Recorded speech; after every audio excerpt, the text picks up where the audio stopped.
Can I have the lights on? Lights on. There are no presentations, so I'd like to see people. I'd like to see people. As we heard from the previous speakers, it takes two to create something. Can I have the lights there too? Is it possible? Please switch on the lights. Thank you.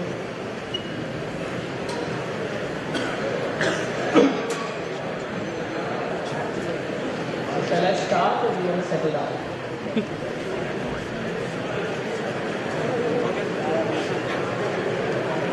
Yes, sir? Can I have the lights on? Lights on. There are no presentations, so I'd like to see people. I'd like to see people. As we heard from the previous speakers, it takes two to create something. Can I have the lights there too? Is it possible? Please switch on the lights. Thank you.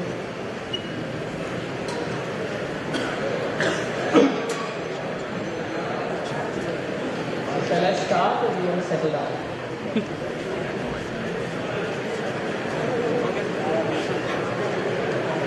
Yes, sir?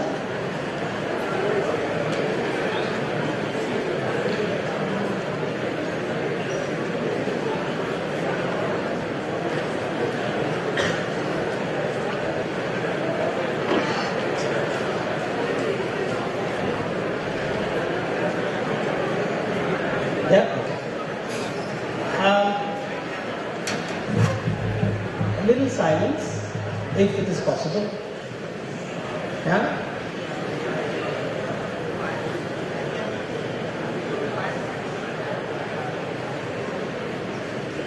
Okay. So I don't have a presentation. I really do have a presentation, but something got miscommunicated. So I will speak for about half an hour, and then we will have a question-answer session. So it's Sunday evening, so I'm just going to tell you stories. That's all I do. That's what I do all my life. I just keep telling people stories. And as we listen to stories, you will see what it does to you. So I'm going to begin by telling a story from Mahabharata. So once upon a time, there was a teacher called Dronacharya, and he had two students. One was Yudhishthir, always honest, always trying to be a good guy. And the other was Duryodhana, always bitter, angry, upset. So Dronacharya looked at Yudhishthir and said, Yudhishthir, you seem to be a good guy. I want you to go to the city of Hastinapur and find me one bad man. And then he looks at Duryodhana and says, you're always so angry. Why don't you go to the city of Hastinapur and find me one good man?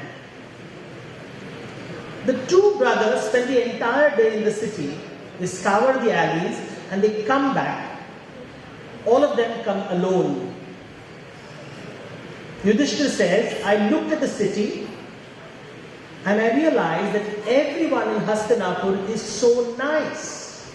It's full of good people. Everybody is wonderful. And Duryodhana says, what rubbish. Everyone there is a scoundrel, a thief, a criminal. They need to be flogged. And Dronacharya looked at his two students and said, you have told me nothing about Hastinapur, but you have told me everything about yourselves. When you hear this story, ask yourself, which of these two gentlemen will you make king? Who should be king? Who looks at data correctly? Pandavas or the Kauravas? Who looks at everyone as good? Or Kauravas? What is the right answer?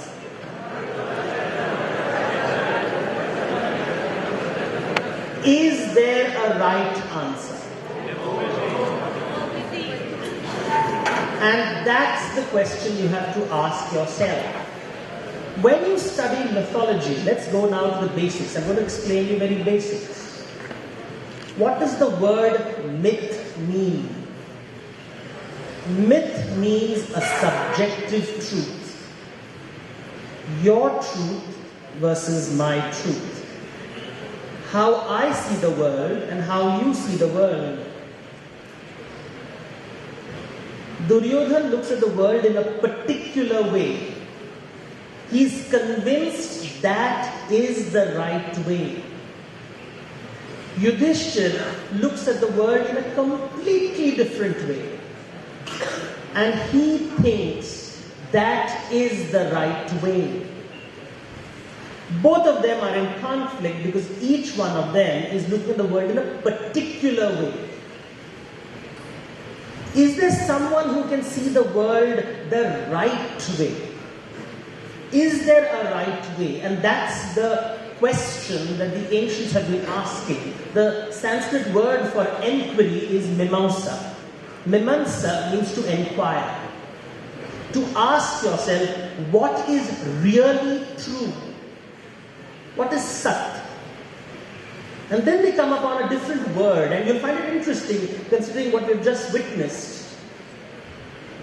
They will say that, how do you look at the world? Do you look at the world through measurement? If you look at the world through measurement, the Sanskrit word for measure is ma. From where comes the word mapdand? Measuring scale. From that word comes another word which means maya. A world seen through measurement is the world of maya. इसलिए सब कुछ माया है.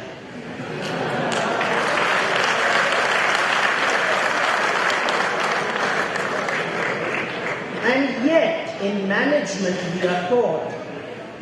You see, that's the meaning of the word. But can you live without measurement? Can you live without comparison?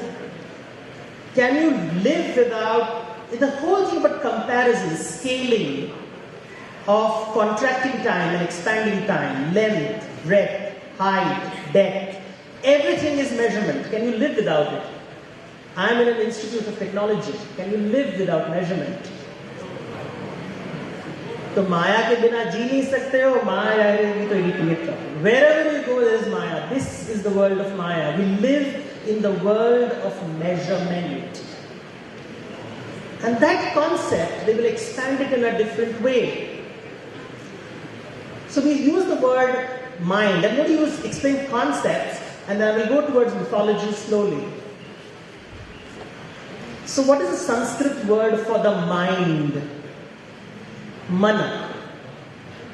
What is the word? The word for expansion is called brah. B-R-A-H. Brah. Like Brahad Aranyaka, the wide ocean, the wide forest. When you combine these two words, you get Brahmana. The expansion of the mind. Now when the mind is expanding, at one point it stops. You can't handle infinity. So when it stops, the word is Brahma. Look at the sound. Brahma, the A sound, stops. Who is Brahma? Each and every person who can imagine. If you study the evolutionary scale, you will notice that only humans can imagine. The dolphin and the chimpanzee can, but nothing in the human scale. And because you can imagine, that makes you Brahma. And the world that you construct through imagination is called Brahmand, which very simply means the egg of Brahma. So there are 500 people in this room. There are 500 Brahmas, 500 Brahmands. Each one of you is inhabiting a different reality. And so when I look at you, I am in my imagination. I am Duryodhan thinking like Duryodhan. You may be Yudhishthira thinking like Yudhishthira. We are occupying two different realities. Now let me explain how this is told in the form of a very simple story. So this story is from the Brihadaranyaka. One day Indra builds a palace. Indra is the king of the gods. He builds a palace. And he tells the architect, make it magnificent. When the temple is built, when the palace is built, he says, it is good, but it is not good enough for me. So build me another palace. So the architect, Vishwakarma, builds another palace. And then he builds a third palace. And Indra is unsatisfied. This is not good enough for me. So finally Vishwakarma goes to Vishnu and says, help me. I don't know how to handle this man. He's so full of himself that nothing is good enough for him. So Vishnu takes the form of a child, walks to him and says, I have come to see your palace. And Indra says, look, this is palace number 1, that's palace number 2, that's palace number 3. All wonderful, but none as good as I am. And the boy looks at this palace and says, they are all good, but the other Indra's palaces were better. And this is other Indras? Who is this other Indra? He says, oh, you thought you were the only one, is it? You're not the only one. There are many Indras in the world. You see the number of grains of sand on this beach? As many sand grains, so many Indras. Each of the Indra is a Brahma who imagines a reality where he thinks he's special. There were infinite Indras before you. There are infinite Indras after you. There are infinite Indras right now.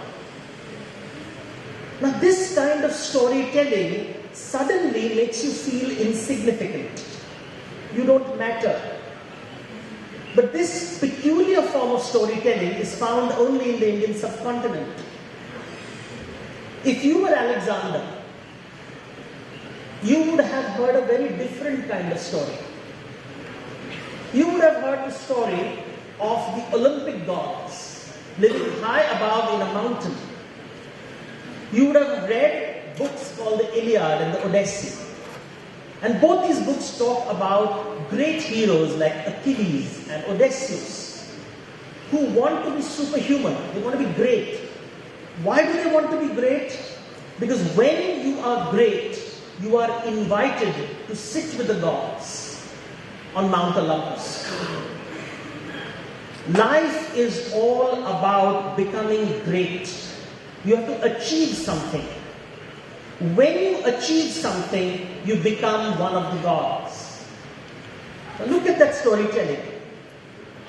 That's Greek storytelling. Now imagine Alexander conquering the world. Now why is he conquering the world? Because he wants to do something spectacular, something special. Because all his life he's been told a story that if you do something special in your life, you will get a place for yourself amongst the gods. Alexander was told a story that told him that fathers are cruel. You have stories that talk about cruel fathers. Fathers who eat their own children and don't let them grow. So there's the story of Cronus, the god of time, who eats his own son, and you have to kill your father in order to be successful. In other words, you have to defeat and destroy the previous generation in order to be great. That's one kind of storytelling. But then as you move away from Greece and you move towards Mesopotamia, as you move towards Persia, you find a different kind of story. Now what is this story? This story talks about not a cruel father, but a caring father. It's the biblical narratives. Your father is not cruel, he's kind, he takes care of you. He liberates people who are enslaved and takes them to a promised land, far away, across the sea, across the wilderness.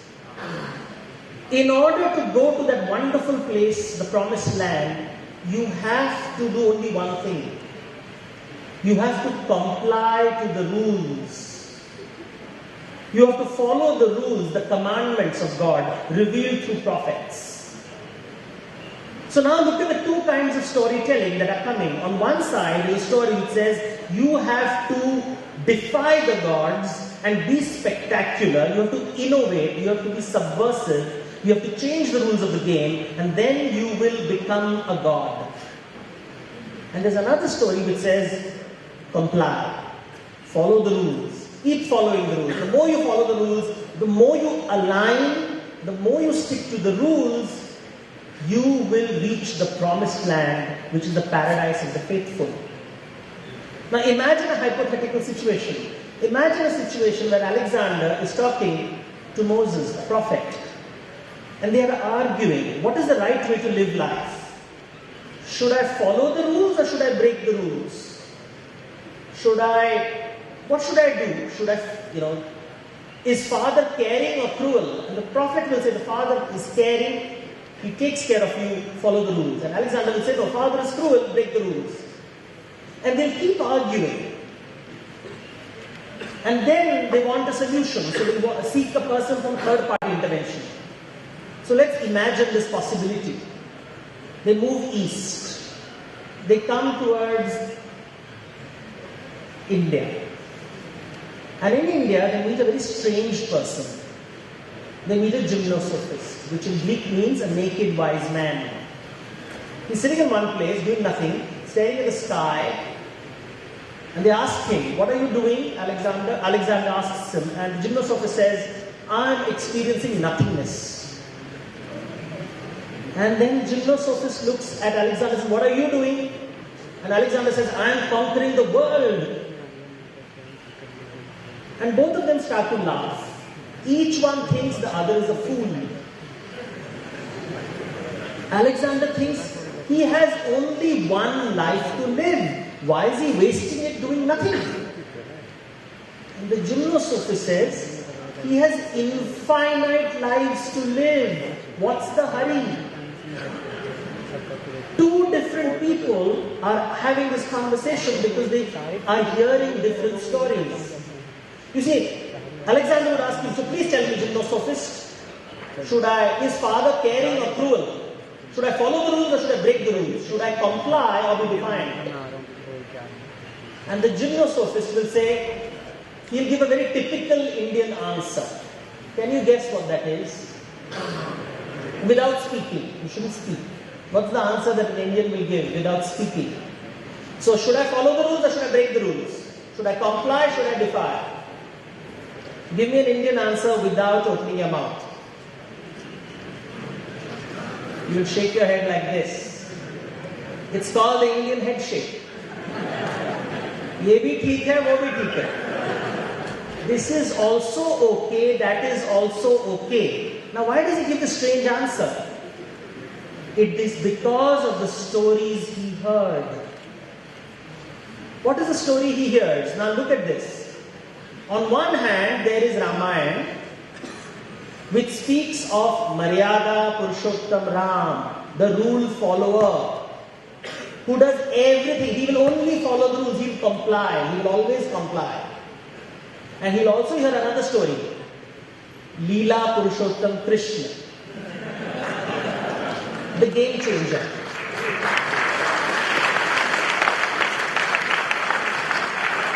The person who continuously breaks and bends the rules.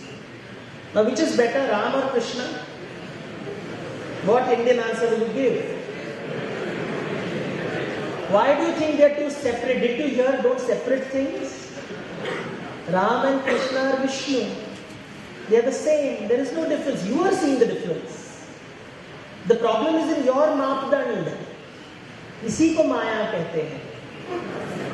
You are seeing the difference. The difference doesn't exist. In one context, he is the rule follower. In another context, he is a game changer. Because the Indian storytelling repeatedly spoke of rebirth, of multiple lives, of multiple contexts. The way you see the world is not the way others see the world.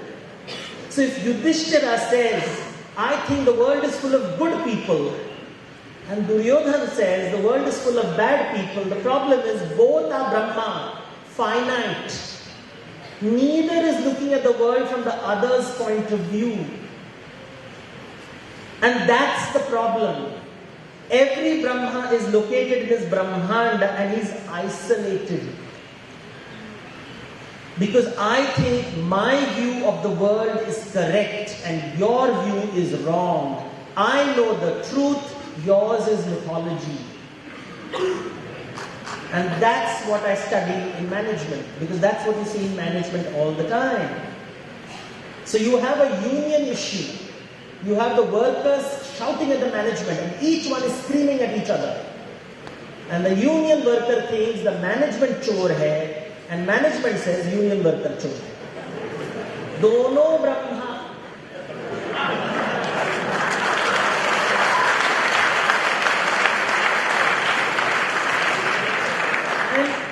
Now look at the word Brahma. Dono Brahmand mein baithe hain. I construct my subjective reality. You construct your subjective reality. Hence the Upanishadic accent. Aham Brahmasmi. I am the creator of my world. Tattvamasi. So are you. And that is why we do Namaste. Kyunki tum Bhagwan ho. You construct your reality and you believe that is the only truth. The journey from Brahma to now look at the way I pronounce the word. I'll pronounce the word very differently. Brahma is a proper noun, masculine, and it ends with a matra, a, stressing on the latter vowel. There's another word in the Upanishad, it's called Brahman.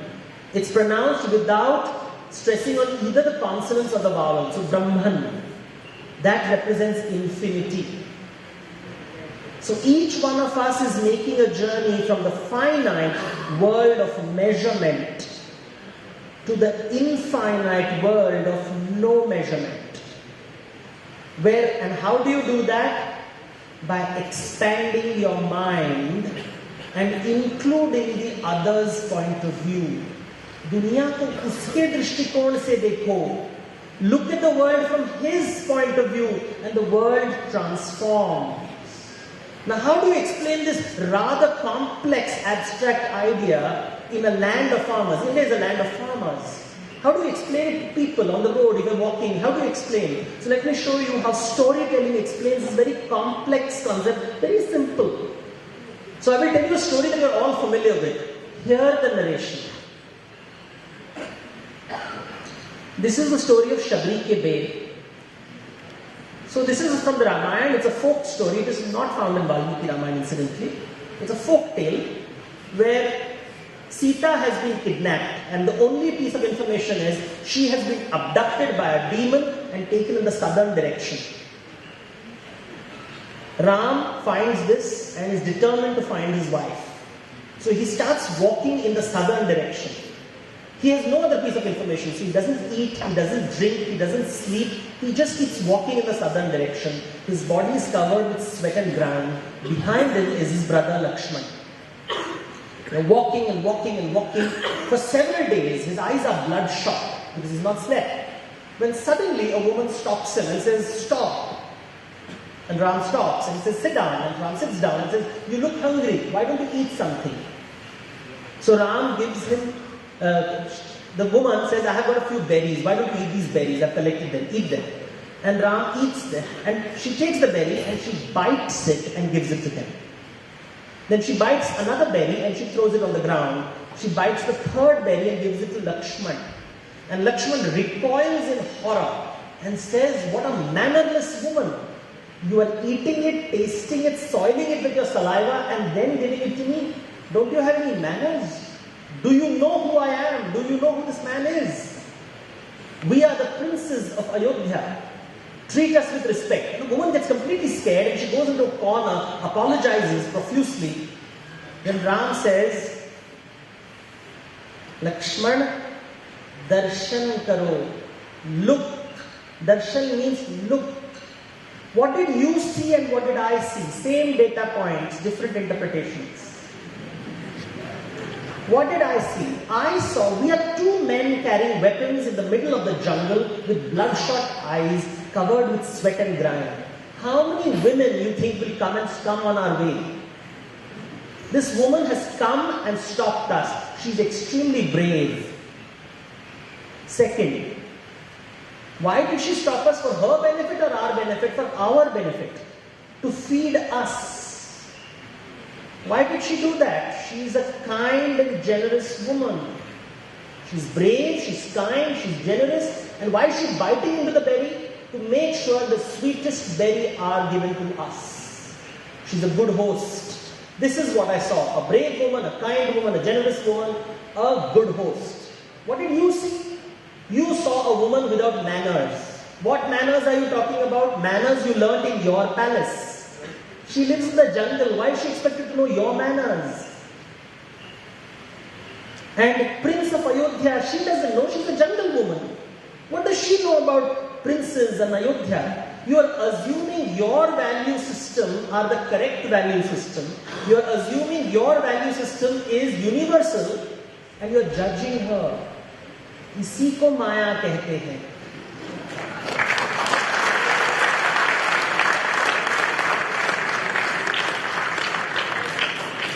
And that is what Ram says. Look at the concept. Expanding your imagination to include the other's imagination. How do you do that? We don't do that. We don't think about imagination as an important thing. In fact, we use imagination as something terrible. Don't imagine. Don't think so much. Imagination is the worst thing. We are seeking knowledge which is somehow located outside imagination. What is knowledge outside imagination? The objective truth. Truth which is outside perception. But we just saw it. It doesn't exist. All the data that we receive will be conditioned by who we are. All truth is subjective truth. सब कुछ माया है. जितना भी कोशिश करोगे भाग नहीं सकोगे. And so you will always have to deal with this reality that what is right? Should I follow the rule like Ram or should I break the rule as Krishna? And see how these concepts are explained using storytelling. Myth is a subjective truth. Mythology is stories, symbols, and rituals that communicate this subjective truth. And that's what it is. When I hear a story, when I hear a Greek story, I am able to get access into a Greek mind. When I hear a biblical story, I'm able to get access into the biblical mind. And I find one thing common in both the mythologies, which is very different from the mythologies of Indian origin. What you find is the Greek story and the biblical story, you live only once. That is the continuous theme. You live only once. When you live only once, you want to live the right way. You want to be absolutely right in that one life. There is no second chance. One chance to get Elysium, one chance to get the promised land. That's it. No second chance. But when you live infinite lives, there is one chance, there is a second chance, there is a third chance, there is a fourth chance. You have chances after chances after chances. That is why in India we know how to adjust. And you see, when you believe in the right way, when you stick to one thing, you start thinking in terms of efficiency. You want things to be efficient. And what is efficient? My way is always more efficient than your way. The moment you start thinking that everybody thinks differently, you will say efficiency is not important. Diversity is important. Let everybody do it their way. No, there is one right way. Tumhara bhi sahi hai, mera bhi sahi hai. Everybody functions differently. And what is the consequences of this thought? Something which I always tell people when I do international workshops, I show currency notes. When you see a US dollar bill, It's a multicultural society. How many languages are on the bill? Only English. When you see a Chinese bill, a currency note from China, it's a multicultural society. There are many languages in China, but on the currency note, there is only one language, Mandarin. Europe has many languages. It is multicultural. You see a euro. How many languages in it? Only two, Latin and Greek. How many languages in the Indian currency note?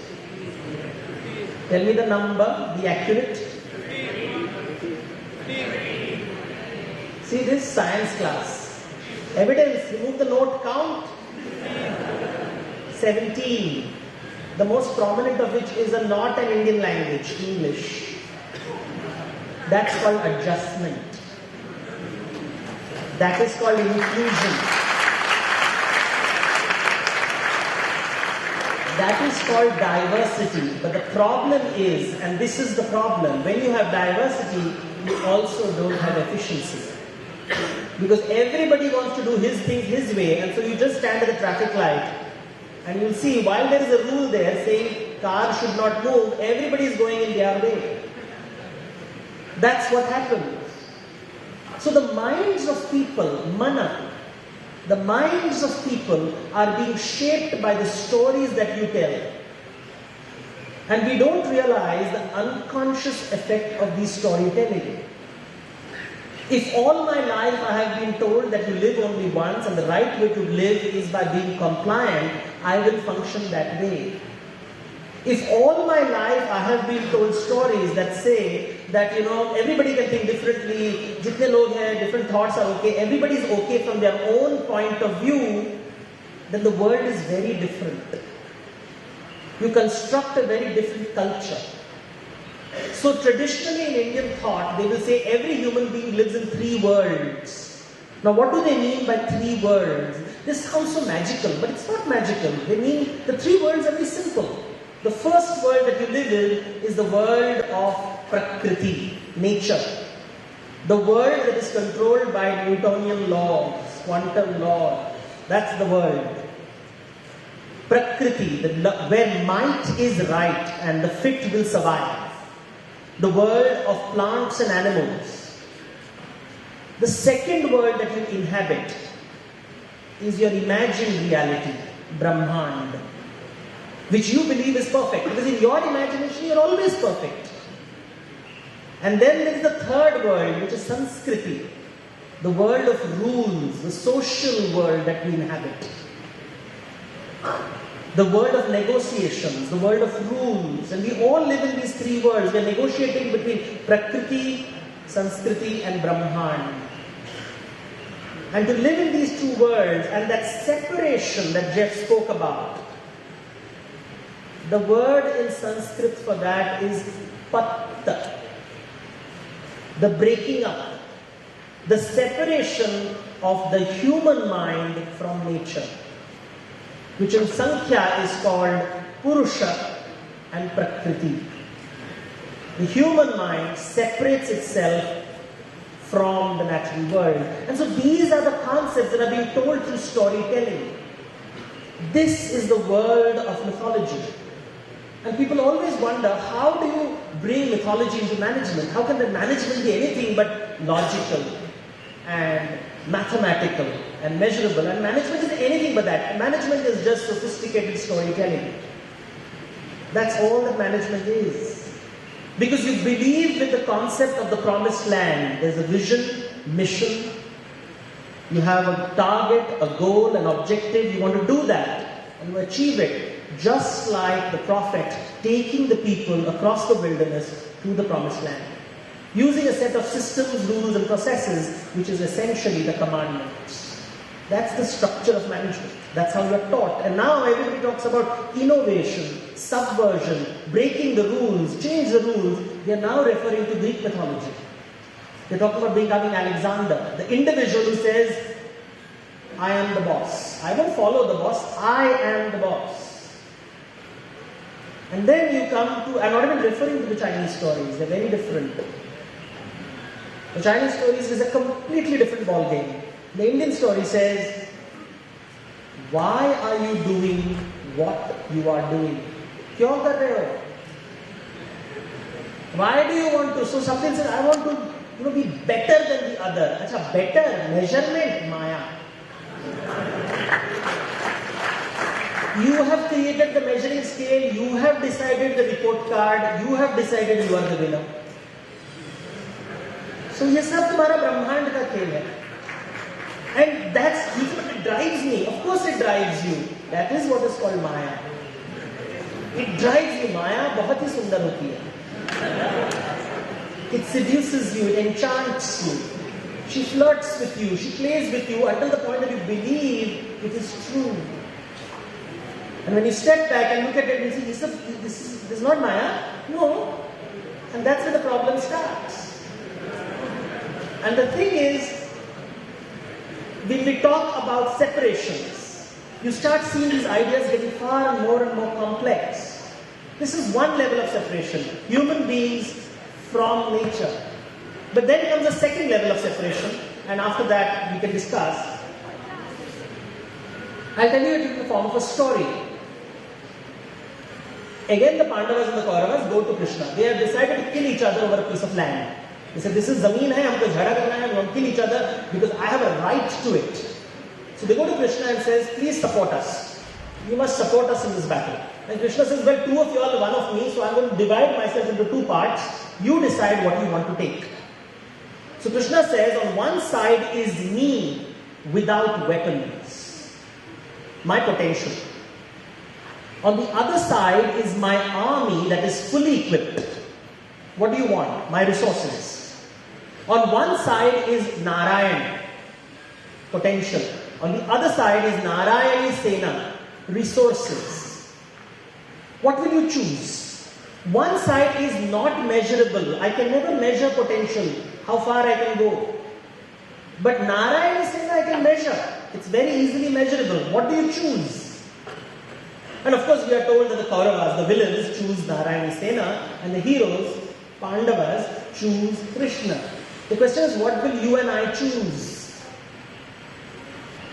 And that becomes difficult because if there was Sachin Tendulkar in front of you, why do you like Sachin Tendulkar? Do you like Sachin Tendulkar or do you like his cricket? Do you like Narayan or Narayani Sena? Would you like him without his cricket? And he knows that you don't like him without his cricket. That is why he can't retire.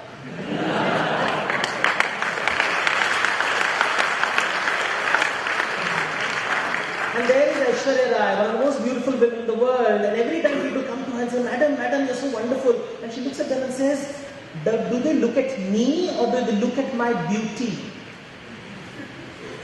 What am I without my beauty? Do you realize how lonely that place is? How terrible it is. Narayani Sena ke bina Narayan akele hote hain. And look at this thing. And how does it apply in our lives? What is our value today in society? So which university do you go to? Which company did you get your job in? What was your placement offer? All Narayani, Narayani, Narayani. Tumhe koi nahi dekhta. Your value comes from where you got admission.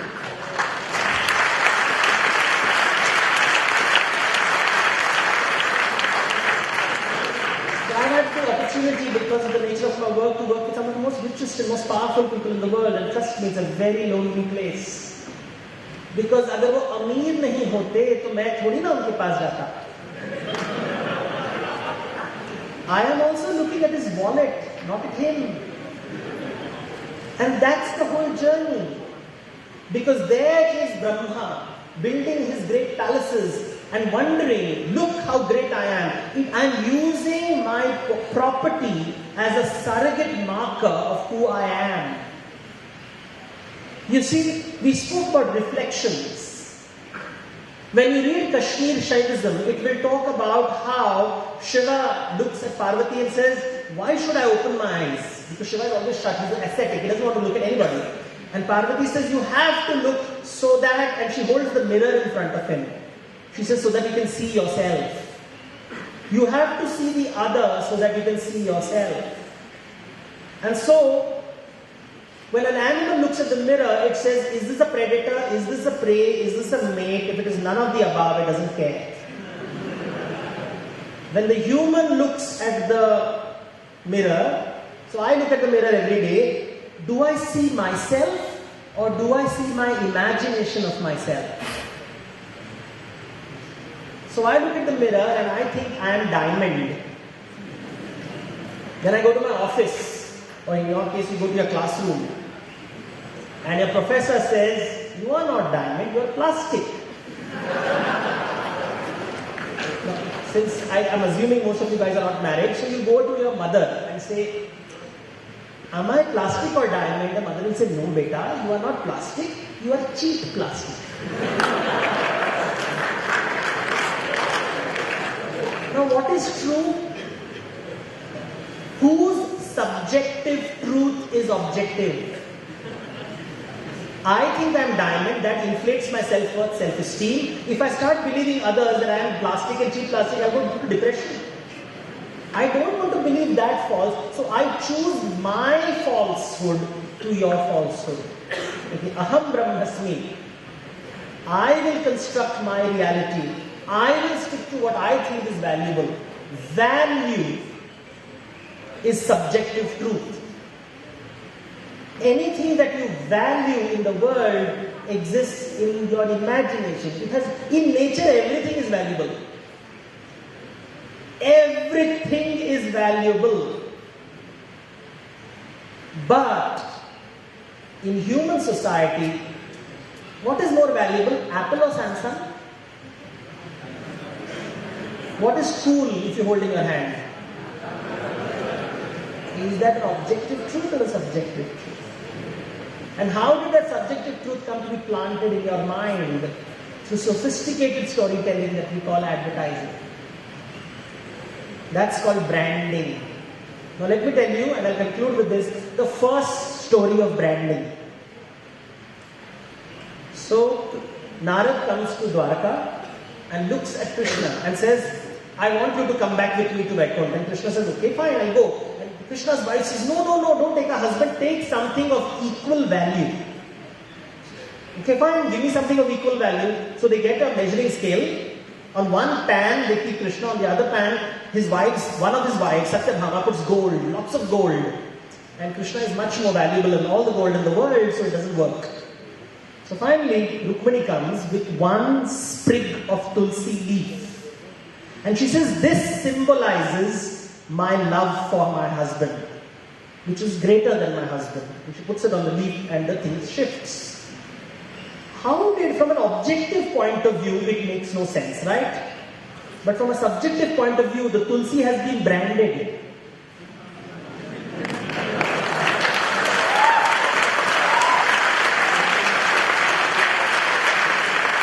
It's now a symbol. So we can all wear any shoes that I want, but when I wear Nike, I feel like doing it, like a cool dude.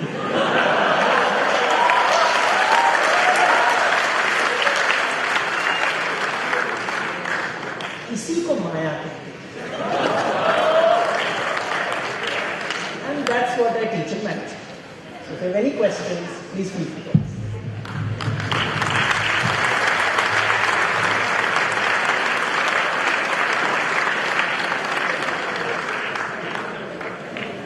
Thank you, sir, for such an intriguing talk. We'll now start with a question-answer session. The first question is, in your book, The Myth Equals Mithya, you write an author's note in which you differentiate gods with a capital G and gods with a small g. What made you think this way? You see, this is the problem of translation. When you use the word God, in our minds we are referring to an English definition of God, which is rooted in the Bible. So God is an external, all-powerful agency. That's the notion in our head, it just comes inside.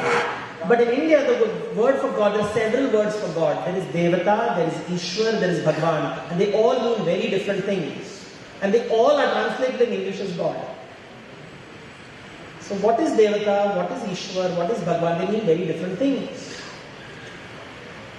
And all of them mean God. So the best way to explain it is, as I said, Brahma, the divinity which is yet to realize itself is called a Devata, or God with a lower cap, without capitalization God.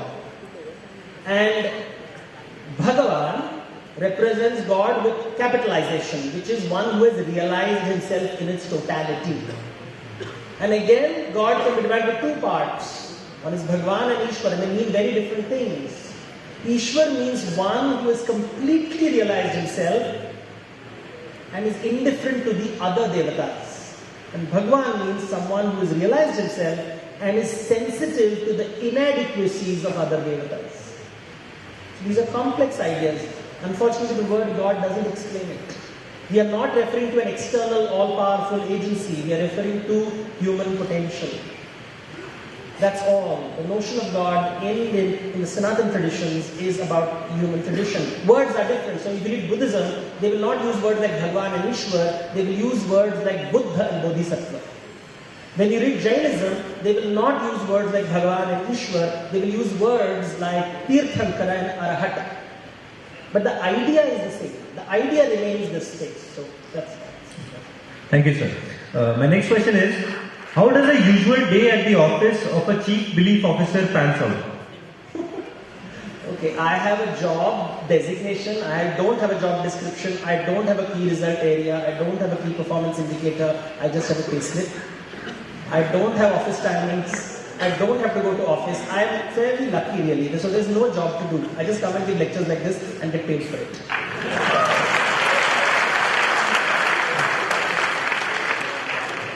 My next question is, as a man of both science and mythology, you have a perfect view of both sides of the coin. I quote from your text, from your book, Myth Equals Mithya. It is ironical that for all the value we give to the rational, life is primarily governed by the irrational. Love is not rational, sorrow is not rational, hatred, ambition, rage and greed are irrational. Unquote. Today, sir, no man can rule out the importance of science. So how do science and God blend for you? Well, no matter how scientific you are, you won't stop people from fighting wars. A simple, look at the, people keep asking the simple question, the notion of property. You know, the notion of property, ki ye mera hai, this is mine, this belongs to me. Is this a rational concept or an emotional concept?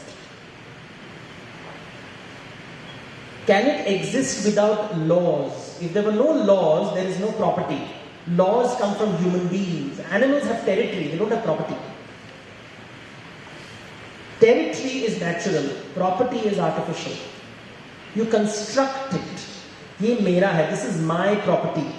If the court of law didn't exist, you can't own property. And all wars are fought over property. Mera, tera. What is mine, what is yours. This whole notion of property is mankind's greatest mythological invention. But nobody talks about it because it's very scary to accept that something as fundamental a concept like property stems from the human imagination. It's the construct of Sanskriti. It doesn't exist in Prakriti. It doesn't exist in nature. It's a cultural construction, not a natural phenomenon. And therefore, no matter what people say, we should be scientific, we are scientific, it's very stupid because you are looking at only one small part of the universe. Between things and thoughts. A thing is measurable. Thoughts are not measurable. Things is saguna, tangible, measurable. Thoughts are not measurable, nirguna, intangible. What matters more, saguna or nirguna? And ask yourself, and you know the answer, whether science is important or emotions, human irrationality, human ambition, madness, craze, desire to possess, desire to dominate, to be better than the other, the desire to be immortal, to build those grand monuments that we believe will survive. Rationally, I'm telling you, none of those monuments will survive more than a few hundred years. But you will still build those monuments because you believe, mujhe amar rehna hai. The notion of immortality, all this comes from irrationality. If humans were not irrational, we wouldn't have culture. Culture is creation of human irrationality. To celebrate it. Don't feel bad about it.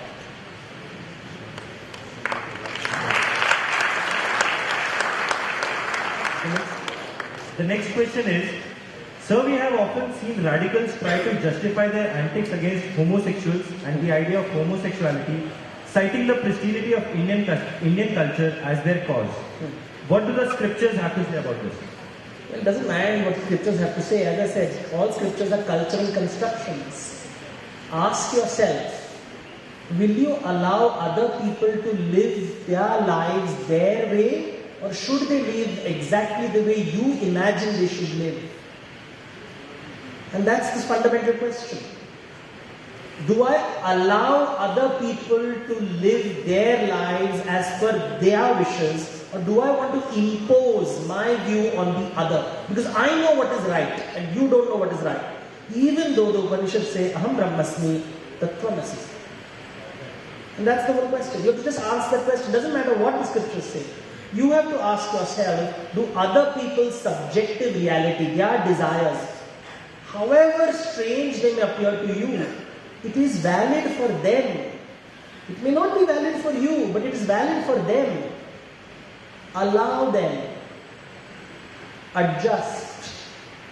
If you don't, you become an intolerant society.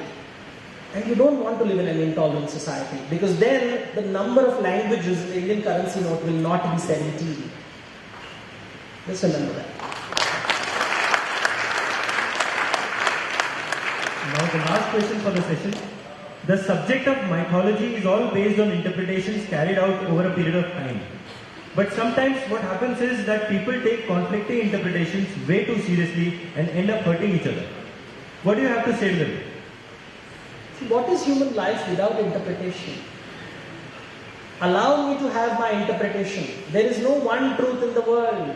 This notion of objective reality, one truth which is outside human imagination, so we render invalid human imagination. There are, right now I think there are only 100 people in the room. So, 100 imaginations. Allow these 100 imaginations to exist. If you don't allow these 100 imaginations to exist, then you will create a dogmatic society. I think this whole notion of there is one way, people don't realize the scientific model allows only one truth, which is not quite true. If you talk to a real scientist, they will say that everything is subjective to conditions and the number of data points you have. But that's a pure scientist. Most people assume there is an objective reality. And this objective reality means subjective reality doesn't matter. Interpretation is in the world of subjective reality.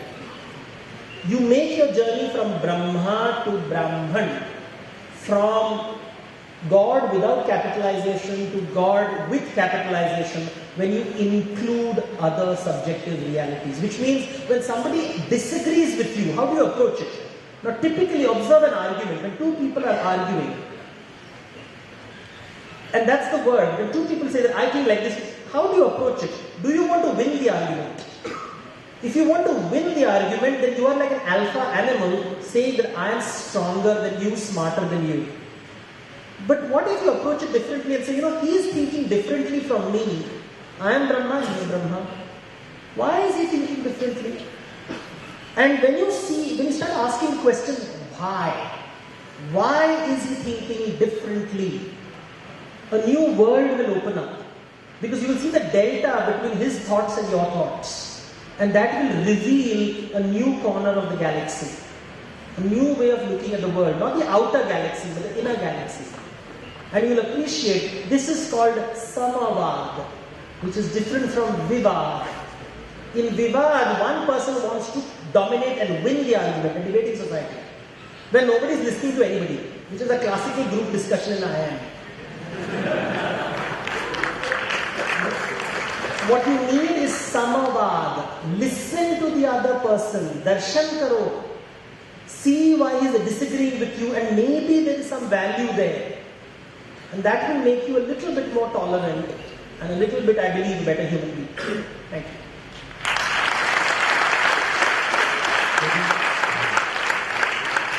The audience has come up with one more interesting question. With a clash of Western standardization and a retreat to subjective leadership by the likes of the Future Group, What is your prediction for Indian corporate management structure of the future?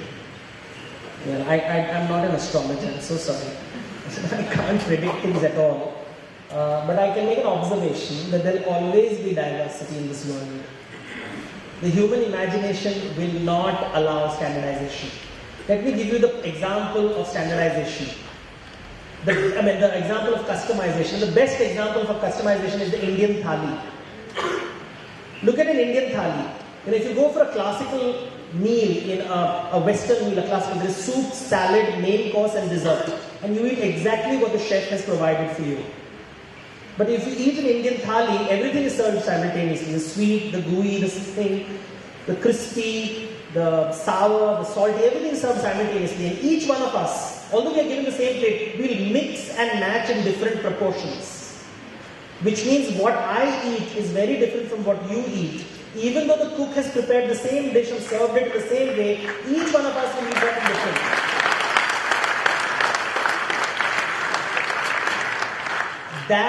That is customization. So the thali is standardized, the taste is not. And that's the thing that we have to start observing. So I think the world will always have customization, we'll always have a thali. That's not going away. So.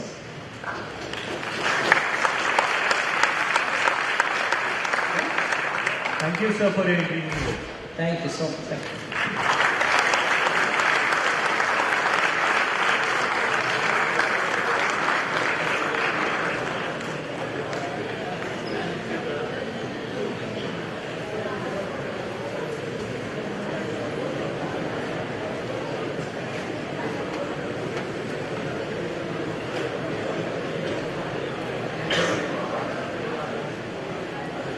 Now I request Professor G. Ragurama to please come up on stage and present Dr. Devdutt Pattanaik with a memento.